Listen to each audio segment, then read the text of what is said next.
C'est avec un grand honneur que nous vous accueillons aujourd'hui au Bruxelles Press Club ce samedi 4 octobre 2025 à l'occasion de cette conférence de presse organisée par la Dynamique Machariki Plus ASBL DM en sigle. Cette rencontre à la fois importante et inédite réunit des représentants de la DMP venus de la Belgique et du Royaume-Uni.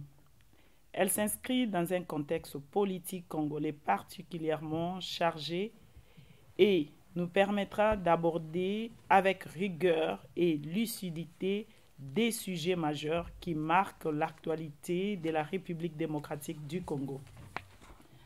Nos panélistes dresseront un état des lieux de la gouvernance actuelle du président Félix Tshisekedi dans un climat où les espoirs de changement et de démocratie continuent de s'heurter à de multiples incertitudes, tensions, contradictions et divisions.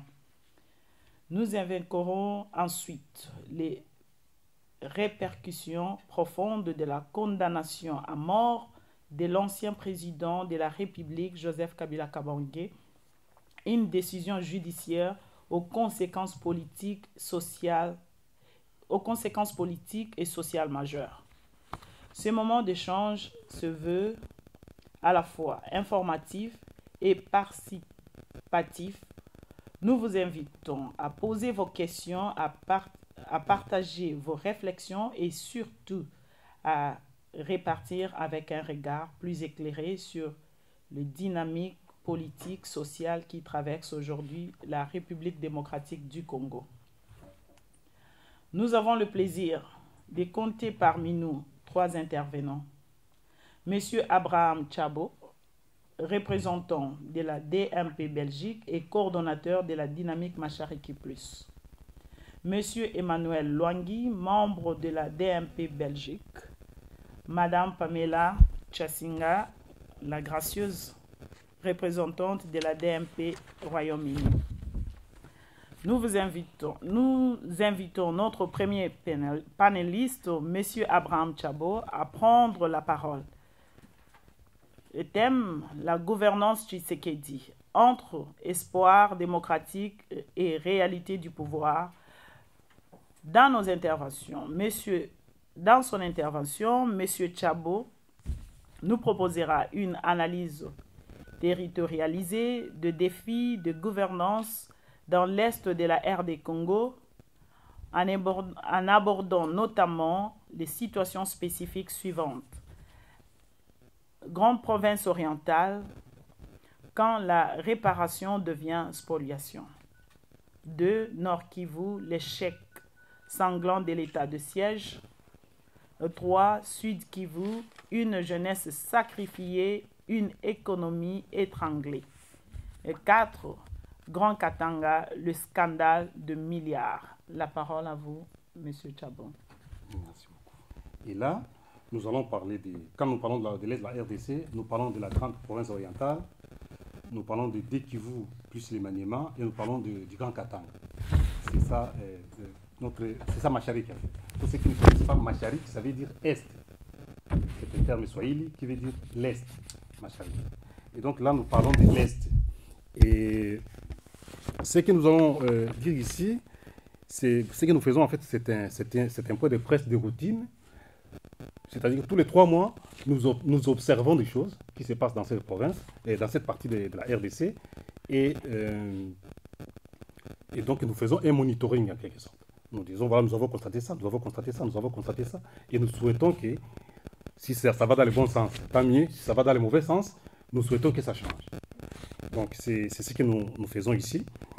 Et donc là, nous allons commencer par la province, la grande province orientale, parce que bon, après la subdivision des provinces, il est un peu difficile de savoir. Nous parlons de la province orientale, la grande province orientale. Et là, il y a un certain nombre de choses que nous avons constatées à partir de juin jusqu'à maintenant. C'est-à-dire, tous les 3 mois, nous faisons ça. Et une fois que nous aurons terminé avec ce que nous avons constaté, il est clair qu'il y a certains qui vont dire, mais pourquoi vous parlez seulement de l'Est alors que on parle de la RDC? Bien sûr, on parle de la RDC, mais notre association s'appelle Dynamique Macharik Plus. Donc Macharik, c'est l'Est, plus c'est l'autre partie de la RDC qui n'est pas dans Macharik. C'est pour ça que nous nous appelons Dynamique Macharik Plus. Mais notre objectif, c'est de faire en sorte que la partie Est de la RDC, qui est caractérisée depuis maintenant 30 ans par des conflits, devienne un espace où, en tout cas, les moteurs du développement économique de tous les pays. Parce que tant qu'il y aura des problèmes là-bas, le reste du pays sera paralysé. Et c'est pour ça que nous essayons de travailler pour, en fait, d'abord, pour les vivre ensemble là-bas, parce qu'il y a beaucoup d'amalgames et beaucoup de confusion et tout ça. Et donc aussi pour la paix. Je sais ce que j'ai dit ici. Il y aura des questions, bien évidemment, on y répondra. Et donc, la première partie, c'est la grande province orientale. Qu'est-ce que nous avons constaté ces 3 derniers mois dans la grande province orientale? La dynamique Macharik a constaté, tout le monde le sait, ancien théâtre des affrontements de la guerre des 6 jours. La grande province orientale demeure profondément marquée par les violences passées entre les armées étrangères qui se sont affrontées à Kisangani notamment. Selon la Libre Belgique, pardon, excusez-moi. Donc, je disais, ancien théâtre des affrontements de la guerre des 6 jours, la grande province orientale demeure profondément marquée par les stigmates des violences passées. Pour répondre à cette mémoire douloureuse, l'État avait instauré les FONAREM, les Fonds national de réparation des victimes. C'était une très bonne idée. En 2022, je crois 2023, l'État congolais a instauré ça, qui était censé incarner justice et reconnaissance. Hélas, cet instrument d'espoir s'est rapidement mué en outil de prédation au profit du pouvoir en place. Le FONAREF est devenu un mécanisme. Je ne sais pas, il y a des gens qui ne connaissent pas le FONAREF, c'est quoi? C'est Fonds national de réparation des victimes de guerre, les victimes des actes sexuels et tout ça. Le gouvernement congolais, dirigé par le président Tshisekedi, a créé cet outil pour essayer de récolter de l'argent et d'indemniser les victimes qui sont victimes de ces guerres-là. Mais qu'est-ce qu'on a constaté ces les 3 derniers mois? Nous avons constaté que le FONAREV est devenu un mécanisme d'enrichissement pour les proches du sommet de l'État. En particulier autour de la première dame, via sa fondation qu'on appelle l'ONA, parce que les journalistes qui sont ici connaissent ça. Et selon les médias, parmi les médias crédibles, notamment la Libre Belgique, sur 61 millions de dollars collectés au deuxième trimestre 2025, plus de la moitié a été absorbée par des dépenses internes. Primes, missions, frais de communication. Et parmi elles, 14 millions ont été retirés en espèces, au titre d'une prime rétroactive sans fondement institutionnel. Est clair. Les victimes, elles, n'ont perçu que 2,5%, alors qu'il était prévu que les victimes reçoivent 11% de l'argent qui est récolté par les redevances des sociétés minières et tout ça. Et donc, les victimes de ces guerres-là devaient recevoir 11%. Mais là, nous avons constaté qu'au lieu d'avoir 11%, les victimes ont reçu 2,5%. Et une grande partie de l'argent a été distribuée entre l'ONA, la fondation de la femme du président et autre chose. Et donc, parmi elles, 61 millions ont été retirés en espèces au titre d'une prime rétroactive sans fondement institutionnel clair. Les victimes, elles, n'ont reçu que 2,5% des fonds. Pire, 15 millions ont transité par la fondation l'ONA, prétendument pour aider les réfugiés burundais, alors que seuls 500 000 sont réellement arrivés où se trouvent ces réfugiés. Le reste a servi à financer concerts, campagnes digitales, voyages luxueux, commémorations dispendieuses, à l'image de la commémoration du Génocoste, qui a coûté 1,6 million de dollars. Officiellement pour faire mémoire, mais tout le monde sait, c'est pour alimenter une propagande anti-Rwanda, destinée à masquer l'inaction gouvernementale. Le FONAREV apparaît désormais comme une caisse noire présidentielle, échappant à tout contrôle, tandis que les survivants restent plongés dans l'oubli. Ça, c'est ce que nous avons constaté dans la grande province orientale, sur les 3 derniers mois. Au Nord Kivu, nous avons constaté au Nord Kivu, depuis 3 ou 4 ans, il y a eu ce qu'on a appelé l'état de siège, tout le monde le sait, mais il y a un échec là-dessus. Et donc, le Nord Kivu, autrefois terre d'espérance, de résilience et de richesse naturelle, est aujourd'hui devenu le théâtre d'une tragédie humaine insoutenable. Cette province, pilier de l'avenir de la RDC, s'enfonce chaque jour davantage dans un cycle de violence extrême, marqué par les exactions répétées des groupes armés opérant en toute impunité. Massacres, enlèvements, pillages, déplacements forcés, les populations civiles vivent dans la terreur et l'abandon. Ces chaos organisés illustrent l'échec cinglant du régime Tshisekedi à assurer la protection des citoyens, à garantir l'ordre public et à fournir des services de base. L'état de siège, censé incarner une réponse d'urgence à cette insécurité chronique, n'a fait qu'aggraver la situation. Les massacres récents de 64 civils à Nyéyo, dont 36 femmes et 28 hommes, en est la preuve glaçante. Ces drames restés sans réaction officielle révèlent le désengagement de l'État face à une hécatombe qui se poursuit dans un silence insupportable. Dans le même élan d'échec sécuritaire, les opérations conjointes entre les FARDC et l'armée ougandaise UPDF, censées neutraliser les ADF, peinent à produire les résultats concrets. Au lieu de renforcer la stabilité, ces interventions semblent faciliter une occupation des défaites par l'Ouganda, notamment à Ituri et au Nord Kivu, accompagnée d'une exploitation illégale des ressources naturelles. Ces phénomènes, loin d'être isolés, s'étendent à la partie méridionale du Sud Kivu, où le Burundi exerce depuis près de 3 ans une présence silencieuse mais active, opérant des extractions en toute impunité. Ces occupations d'une complicité manifeste avec le régime Tshisekedi traduisent une dérive sécuritaire préoccupante, nourrie par des compromissions politiques et des intérêts économiques opaques. Cette situation alimente une véritable économie de guerre. Les populations locales, premières victimes de ces systèmes, payent le prix fort.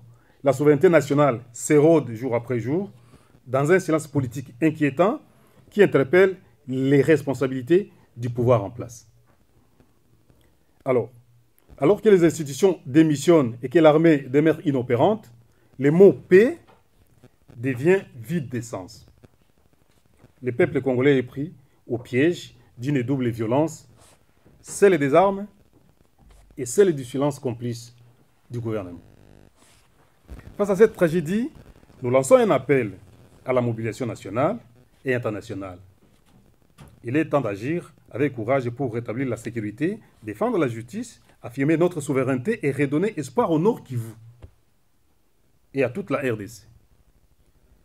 Les peuples congolais méritent la paix, la dignité et un avenir.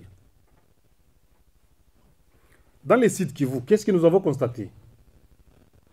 Ces 3 derniers mois, nous avons aussi constaté au site Kivu que les promesses au pluriel si vous voulez, la promesse d'une éducation gratuite pour tous, érigée en emblème social par le régime de Tshisekedi, demeure une illusion cruelle pour les enfants de l'Est, et notamment du Sud Kivu et du Nord Kivu.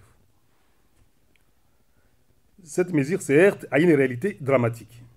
Les parents continuent à payer l'école, parfois au péril de leur sécurité. Les enseignants, quant à eux, sont menacés, intimidés, persécutés par les groupes armés dits Wazalendo, liés au régime de Tshisekedi. Les écoles ferment, les enfants désertent les classes et grandissent dans la peur. Ce qui devait incarner l'égalité devient une politique discriminatoire. Tandis que l'Ouest bénéficie de cette gratuité. Les Nord et les Sud Kivu en sont exclus. L'injustice territoriale est flagrante par rapport à cette situation. À cette marginalisation éducative s'ajoute une crise économique aiguë. dans la partie sud, au sud Kivu en fait. Les systèmes bancaires à l'est, comme chacun le sait ici, notamment au nord et au sud Kivu, est paralysé. Les épargnants n'accèdent toujours plus à leurs fonds pour s'acheter des produits de première nécessité, les loyers, la nourriture, les médicaments. Ils ne peuvent pas les faire. Les familles privées de leurs économies survivent difficilement face à une substitution monétaire qui s'installe. Et donc, face à cela, une substitution monétaire s'installe. Les shillings ougandais, les francs burundais, les francs rwandais, les dollars américains remplacent progressivement les francs congolais, fragilisant la souveraineté économique. C'est clair. Parmi les conséquences que nous avons notées là-bas, sur place, c'est évidemment ça. C'est-à-dire que la Banque centrale n'approvisionne plus les banques périphériques qui se trouvent dans cette région en francs. Les francs congolais commencent à se raréfier. Et quand ils se raréfient comme ça, ce sont les monnaies étrangères qui viennent occuper la place. Et ce qui fait que, même si demain, il devait y avoir la paix, les francs congolais auront du mal à se réimposer. Et puis, il y a aussi des banques étrangères qui s'installent. Et donc ça, c'est quelque chose que nous dénonçons. Nous ne souhaitons pas ça. Voilà. Je disais, à cette marginalisation éducative s'ajoute une crise économique aiguë. Les systèmes bancaires à l'Est, notamment au nord et au sud Kivu, est paralysé. Les épargnants n'accèdent plus à leurs fonds. Les familles privées de leurs économies survivent difficilement. Face à cela, une substitution monétaire s'installe. Les shillings ougandais, les francs burundais, les francs rwandais, les dollars américains circulent. Deuxième ville de la province, Uvira devient le symbole du chaos. Livrée aux milices et aux Wazalendo, la ville échappe à l'autorité de l'État. Kinshasa, par son silence glaçant, consacre une inégalité inacceptable. L'Est n'est pas périphérique. Et nous devons rappeler ça. L'Est n'est pas périphérique. L'Est, il est central à notre souveraineté, notre dignité et notre avenir. Pourquoi nous disons cela? Parce que nous rappelons que 70% de la population congolaise se trouve à l'Est. 70% des ressources qui font vivre l'État congolais viennent de l'Est. On ne peut pas laisser l'Est dans cet État. Ça prend le risque de détruire tous les pays. Mais nous constatons cette complicité du pouvoir en place par rapport à l'Est. Au Katanga, j'ai envie de dire les scandales des milliards. Alors que le Kivu sombre dans les chaos, les Katanga, lui, génèrent des milliards grâce à l'exploitation intensive du cuivre et du cobalt. Pourtant, ces richesses ne profitent ni à l'État, ni aux populations locales. Elles nourrissent un système opaque dominé par des sociétés écrans liées au clan du président Tshisekedi. Les récentes déclarations du général Edi Kapende confirment ce que beaucoup dénoncent depuis longtemps. Le régime actuel a sciemment ignoré la souffrance ou les souffrances de l'Est pour se consacrer à l'enrichissement, souvent illicite, tiré des ressources minières du Katanga. Tout le monde a entendu le général Edi Kapende qui a clairement dit que si on prend le Katanga, voilà, il n'y a plus de guerre. Mais tant que le Katanga sera debout, même si on prend Kinshasa, même si on prend le Matadi, même si le pays va continuer à fonctionner. Alors, selon la Libre Belgique toujours, la production explose, les prix mondiaux s'envolent, mais Kolwezi et Lubumbashi restent en marge. Infrastructures délabrées, pénurie chronique, services publics absents, la population impuissante voit passer des convois miniers sous escorte militaire. Le Katanga est devenu le coffre-fort de la famille de Tshisekedi.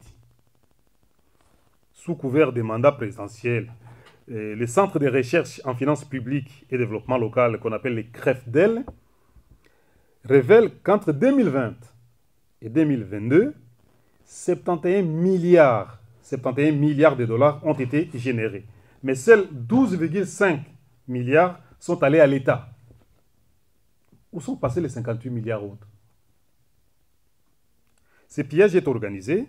Des actifs de la Gécamine sont accaparés par les proches du pouvoir, protégés par la garde républicaine, parfois détenteurs de la nationalité belge. Ce n'est plus de la mauvaise gouvernance, c'est une mafia d'État et il est temps d'exiger des comptes. Je vous remercie.